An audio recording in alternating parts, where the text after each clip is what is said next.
Why is it that most of the people who are against abortion are people you wouldn't want to fuck in the first place, huh?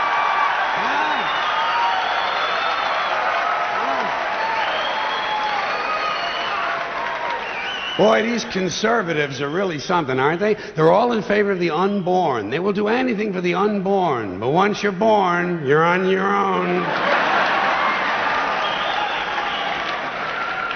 Pro-life conservatives are obsessed with the fetus from conception to 9 months. After that, they don't want to know about you. They don't want to hear from you. No, nothing. No neonatal care, no daycare, no Head Start, no school lunch, no food stamps, no welfare, no nothing. If you're preborn, you're fine. If you're preschool, you're fucked. You're fucked.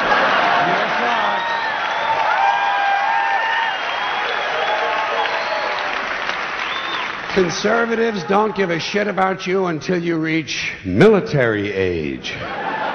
Then they think you are just fine, just what they've been looking for. Conservatives want live babies so they can raise them to be dead soldiers. Pro-life. Pro-life. These people aren't pro-life, they're killing doctors. What kind of pro-life is that? What, they'll do anything they can to save a fetus, but if it grows up to be a doctor, they just might have to kill it? They're not pro-life. You know what they are? They're anti-woman. Simple as it gets. Anti-woman. They don't like them. They don't like women. They believe a woman's primary role is to function as a broodmare for the state. Pro-life. You don't see many of these white anti-abortion women volunteering to have any black fetuses transplanted into their uteruses, do you? No, you don't see them adopting a whole lot of crack babies, do you? No, that might be something Christ would do. And you won't see a lot of these pro-life people dousing themselves in kerosene and lighting themselves on fire. You know, morally committed religious people in South Vietnam knew how to stage a goddamn demonstration, didn't they? Huh?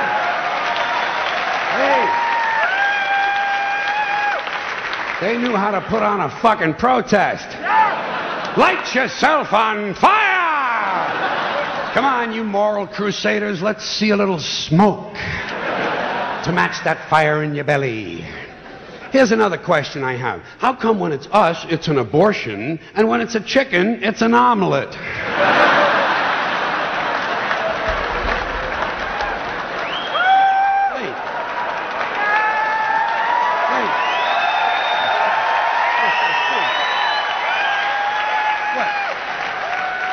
Are we so much better than chickens all of a sudden? When did this happen, that we passed chickens in goodness? Name 6 ways we're better than chickens. See, nobody can do it. You know why? Because chickens are decent people. You don't see chickens hanging around in drug gangs, do you? You don't see a chicken strapping some guy to a chair and hooking up his nuts to a car battery, do you? When's the last chicken you heard about came home from work and beat the shit out of his hen? Huh? Doesn't happen. Because chickens are decent people. Well, let's get back to this abortion shit. Now, is a fetus a human being? This seems to be the central question. Well, if a fetus is a human being, how come the census doesn't count them? If a fetus is a human being, how come when there's a miscarriage they don't have a funeral? If a fetus is a human being, how come people say we have 2 children and 1 on the way instead of saying we have 3 children? People say life begins at conception. I say life began about 1 billion years ago, and it's a continuous process. Continuous, just keeps rolling along. Rolling along. I say, you know something? Listen, you can go back further than that. What about the carbon atoms? Huh? Human life could not exist without carbon. So is it just possible that maybe we shouldn't be burning all this coal? Just looking for a little consistency here in these anti-abortion arguments. See, the really hardcore people will tell you life begins at fertilization. Fertilization when the sperm fertilizes the egg, which is usually a few moments after the man says, gee, honey, I was going to pull out, but the phone rang and it startled me.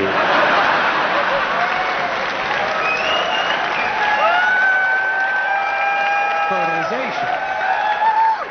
But even after the egg is fertilized, it's still 6 or 7 days before it reaches the uterus and pregnancy begins. And not every egg makes it that far. 80% of a woman's fertilized eggs are rinsed and flushed out of her body once a month during those delightful few days she has. They wind up on sanitary napkins, and yet they are fertilized eggs. So basically what these anti-abortion people are telling us is that any woman who's had more than one period is a serial killer. Consistency. Consistency. Hey, if they really want to get serious, what about all the sperm that are wasted when the state executes a condemned man and one of these pro-life guys who's watching comes in his pants, huh? Here's a guy standing over there with his jockey shorts full of little Vinnies and Debbies, and nobody's saying a word to that guy. Not every ejaculation deserves a name. Now, speaking of consistency, Catholics, which I was until I reached the age of reason,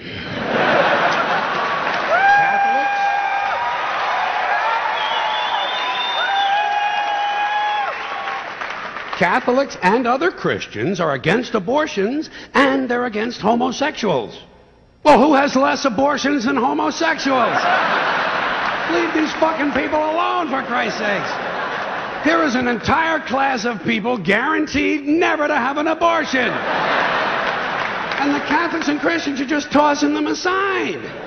You'd think they'd make natural allies. Go look for consistency in religion. And speaking to my friends, the Catholics, when John Cardinal O'Connor of New York and some of these other cardinals and bishops have experienced their first pregnancies and their first labor pains and they've raised a couple of children on minimum wage, then I'll be glad to hear what they have to say about abortion. I'm sure it'll be interesting. Enlightening, too. But, in the meantime, what they ought to be doing is telling these priests who took a vow of chastity to keep their hands off the altar boys. Keep your hands to yourself, Father. You know? When Jesus said, "Suffer the little children, come unto me," that's not what he was talking about.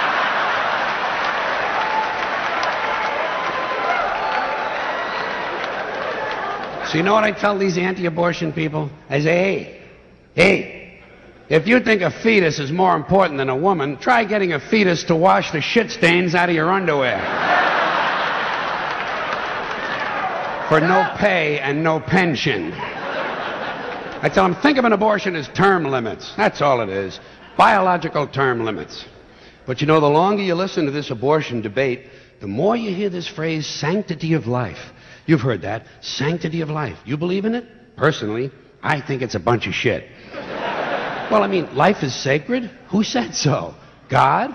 Hey, if you read history, you realize that God is one of the leading causes of death. Has been for thousands of years. Hindus, Muslims, Jews, Christians, all taking turns killing each other because God told them it was a good idea.